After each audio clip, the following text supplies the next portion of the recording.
What is going on, everybody? Welcome back to RJF Media. I am Rob, and on this one, I am bringing you another mock draft. That's right, mock draft 3.0. This one I try to do a little different. Normally, I'll either just stick with the 10th overall pick or drop down a few spots, maybe to 13, 14, something along those lines. But on this one, I just kind of want to see what happens. So I dropped all the way down to pick 29, swapping with the Tampa Bay Bucks. But before we get into that, if you could please like, share, and subscribe. It helps me immensely. And with that being said, let's get into it. So as I stated before, with the first pick, number 10 overall, I traded with the Tampa Bay Buccaneers back to pick 29.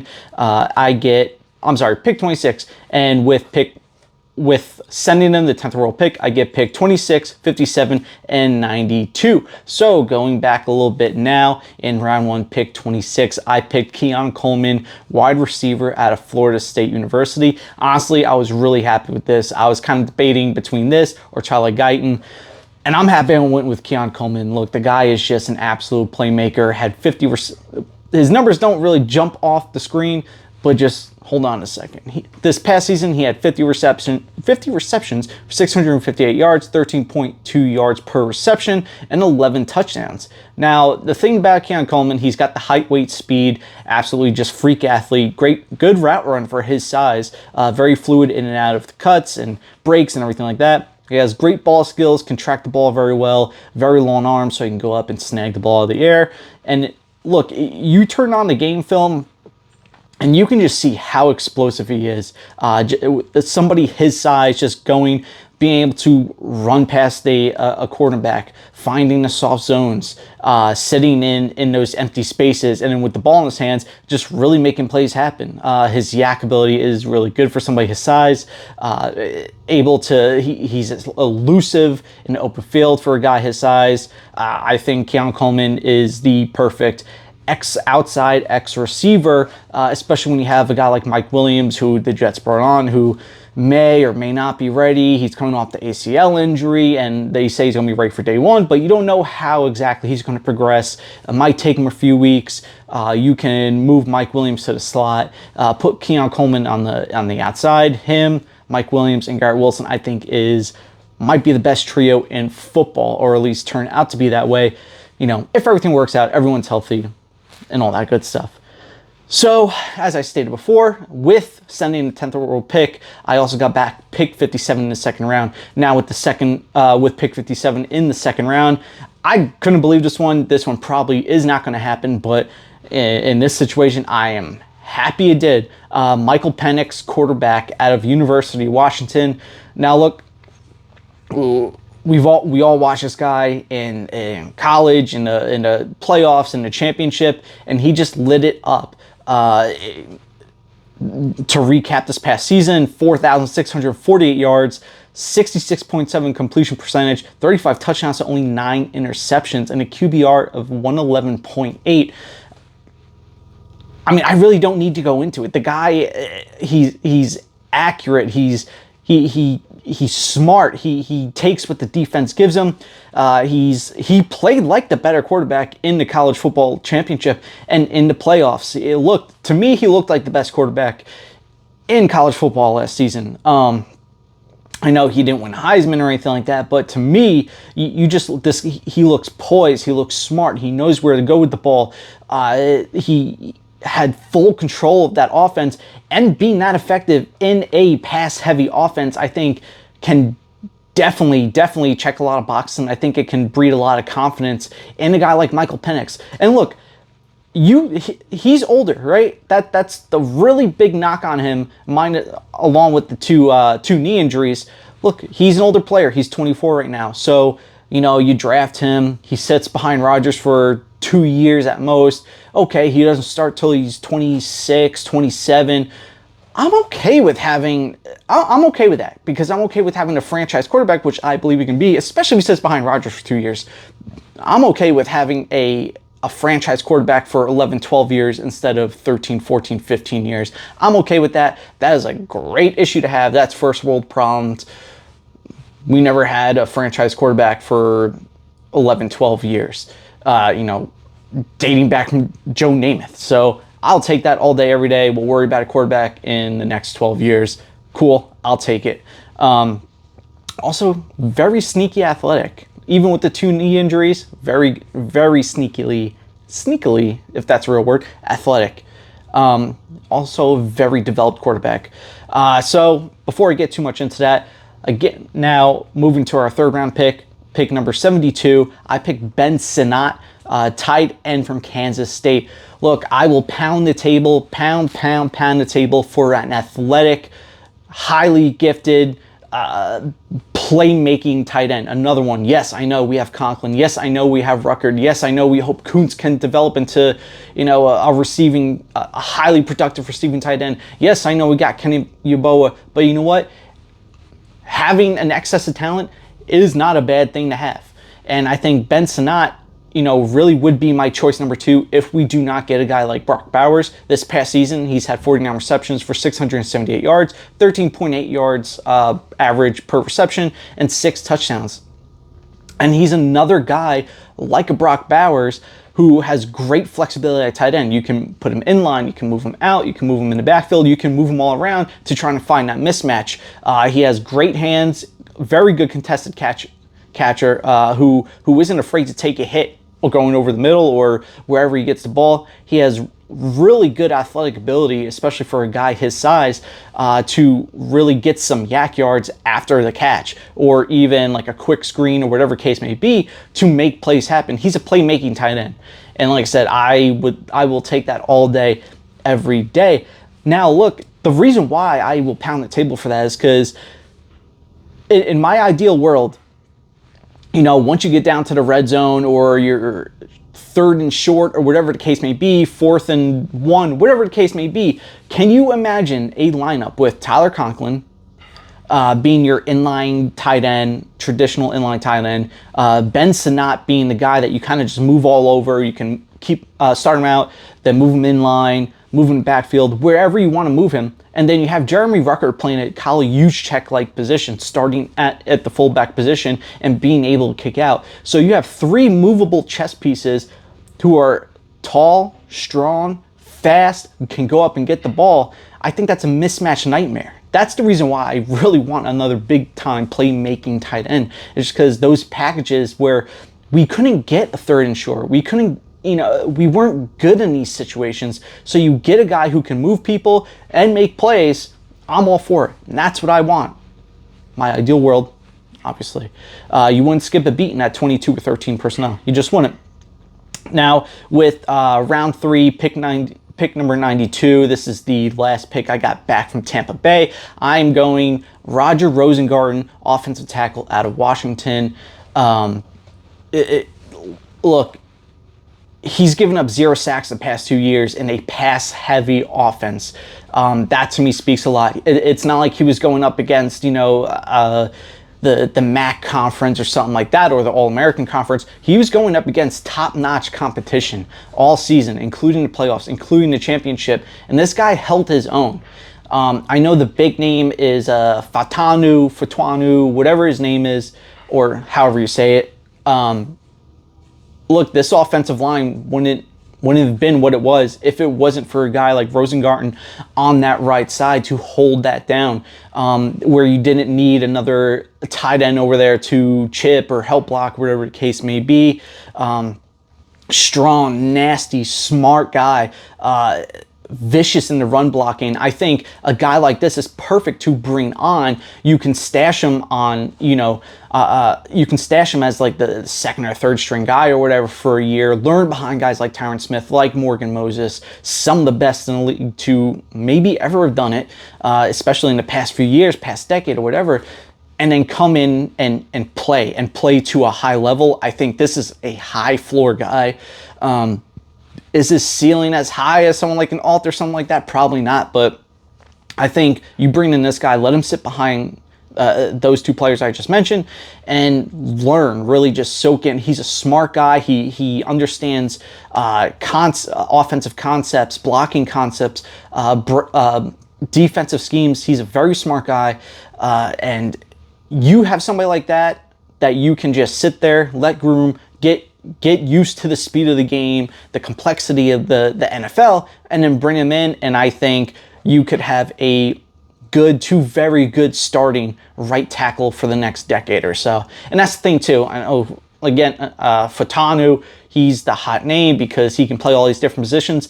This guy, you don't have to worry about. You don't have to worry about, oh, well, are we going to have to move him inside? Are we going to have to do this, do that? He's a right tackle. He's strictly right tackle. That's what he's played. And so that position will be set. And I think that is a huge, huge, huge plus. And again, allowing 0 sacks in the past 2 years in a very pass-heavy offense, and playing very good competition, that's huge. That's huge for me. Draft him in the 3rd round, let him sit and learn, and I think he'd be a very high floor, very good starting caliber offensive tackle. Now going to our 4th round pick, we have our original one, pick 111. I'm drafting Audric Estime. I think that's Estime. Sorry, I butchered that. Running back out of Notre Dame. This past season had 1,341 yards, 18 rushing touchdowns, averaging 6.4 yards per rush. He also added on 17 receptions and 142 receiving yards. Now, with this guy, he's a big, bruising, thundering back. A very good, something that'd be a really good compliment to a guy like Breece Hall. And obviously, he's had, a lot of miles on those legs, somewhat as so far in his college career. But if he can sit back, be that number 2 option, I think you can use those tires just a little bit longer. I think he'll hold up a lot better. He's a New York native from Nyack, New York, which I think is upstate. He has great burst through the line of scrimmage for a guy his size.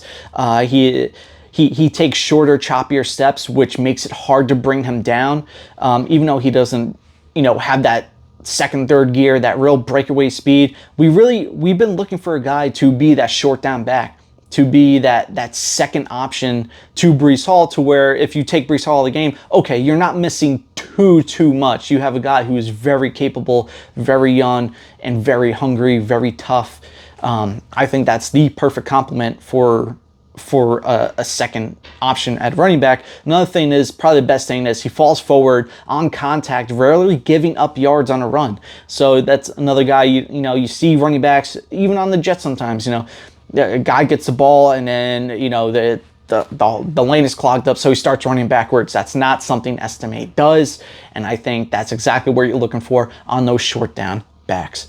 Also, you save money. You don't have to worry about going out signing a guy like Zeke Elliott or anyone else. You can save money, get this guy in the 4th round, and still be very productive. Now, with our next 4th round pick 134, I'm picking Tyke Smith, safety out of Georgia. This guy is a ball hawk, and he showed that this past season with 4 interceptions, 2 passes defended, and he's also a very good tackler in open space with 70 tackles, 46 of those being solo. So this guy he's smart. He can read the offense. He keeps track of where the ball is.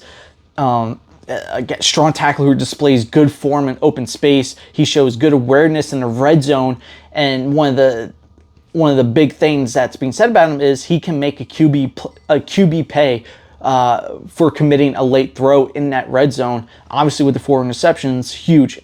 And he's doing all this on what's generally considered a very stacked defense in college football, on the Georgia defense. And he's standing out like this. I think that is huge. He's been coached well. He plays hard. With Chuck Clark and Tony Adams really being our only 2 starters, Chuck Clark coming back from the ACL, I think this makes a lot of sense. I think I think this guy could be a very good backup to both the free and strong safeties. I think he'd even, what I would do is I would start him at strong safety and move Chuck Clark around the defense like they did in Baltimore. Use him as a sub-package linebacker, another fast guy just to shoot off the edge, to disrupt the quarterback, whatever the case may be. I think this can open up a lot of possibilities for that safety position and what they can do on defense. So that's who I got coming in pick 134 in round 4. Now, our next pick, I pick 185. I traded to the Arizona Cardinals. I traded picks 185, 256, and a 2025 4th rounder. Now, you're probably saying, why? Who is it that you're giving all that capital up for? And I will tell you. In round 5, pick 138, I have the Jets taking Muhammad Kamara, edge out of Colorado State. absolute stud of an edge rusher. Last season, 56 tackles, 2 forced fumbles, and 13 sacks. To me, he is Bryce Huff 2.0. They have similar build, size, makeup.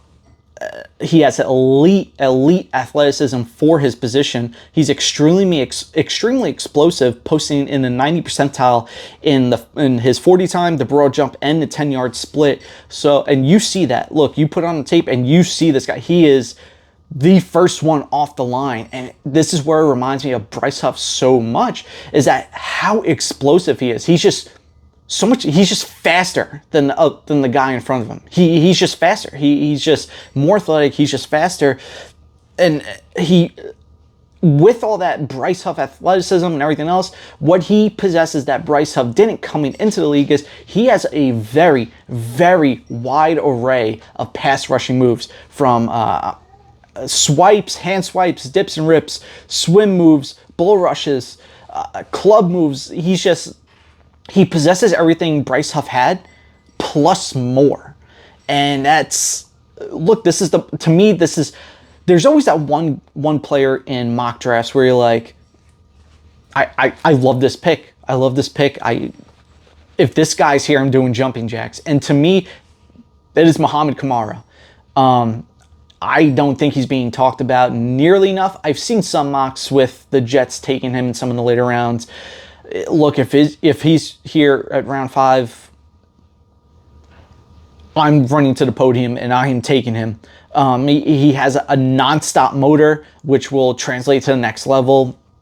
Again, very Bryce Huff-like. He's extremely disruptive in the backfield, even if he doesn't make the play or sack, whatever the case may be. With his speed and strength, he is extremely, extremely disruptive, and he's a little bit better at setting the edge than Bryce Huff was. Again,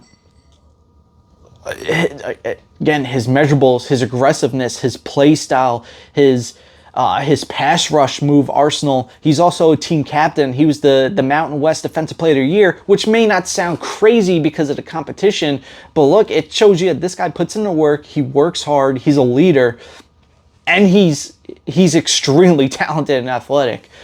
Sign me up for that all day, every day. Now, to end the draft, round 7, pick 257. I have another pick that I absolutely love. I have the Jets taking Bub Means, wide receiver out of Pittsburgh. I was going back and forth between this Bub Means and Kamara being my personal favorite player that is here. I went with Kamara, but look, Bub Means, if you've never... Oh, another thing about Kamara, if you've only seen this guy's highlights or whatever, I highly encourage you to turn on the Colorado State versus Washington State game from this past season, and he is just all over the field. He is just disrupting. Again, you'll just see he's faster. He's better than the guy in front of him. He just is. Really, really great show he put on that game. But back to Bub Means. This past season had 41 catches, 721 yards for a ridiculous 17.6 yards per average and 6 touchdowns. Look, he has great size to play in the NFL. 6'1", 212. That DJ Moore-ish kind of stockier build.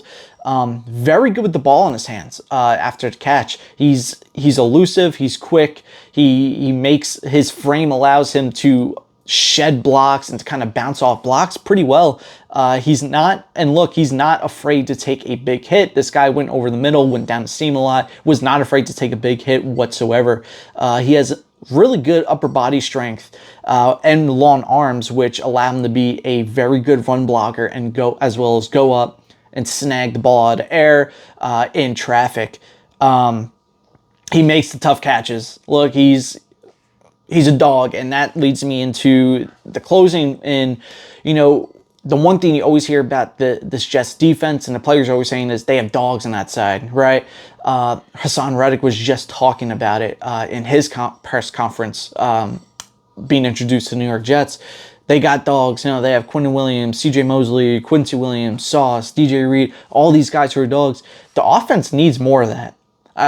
They just need a guy who will make the tough catches, get the tough yards, make some guys miss here and there, not make excuses. And look, I encourage you as well to go and listen to Bub Means' interview at the combine. He is a hard worker. He doesn't make excuses. What he was saying about his practices in Pittsburgh that made him tougher and made him better. He was saying like they wouldn't the referees for practices or whatever and practices at the Senior Bowl. You know, they were very, very lenient on pass interferences and all that stuff. And he said, look, it made me better. I'm not going to cry about it. I'm not going to complain about it. I'm just going to make the play. And that is the exact attitude you want. So when you have a guy that has all those traits, is uber athletic, great size, great attitude, explosive to an extent, and just a very good player, and you can get him as Mr. Irrelevant, sign me up all day. Sign me up all day. So with that being said, that is my mock draft 3.0, full 7 rounds. Let me know in the comments down below how I did. What would you do different? Would you make the trades I made? Wouldn't you? And let me know what you think in the comments down below. Like, share, subscribe again. Highly appreciate it. And until then, let's go Jets.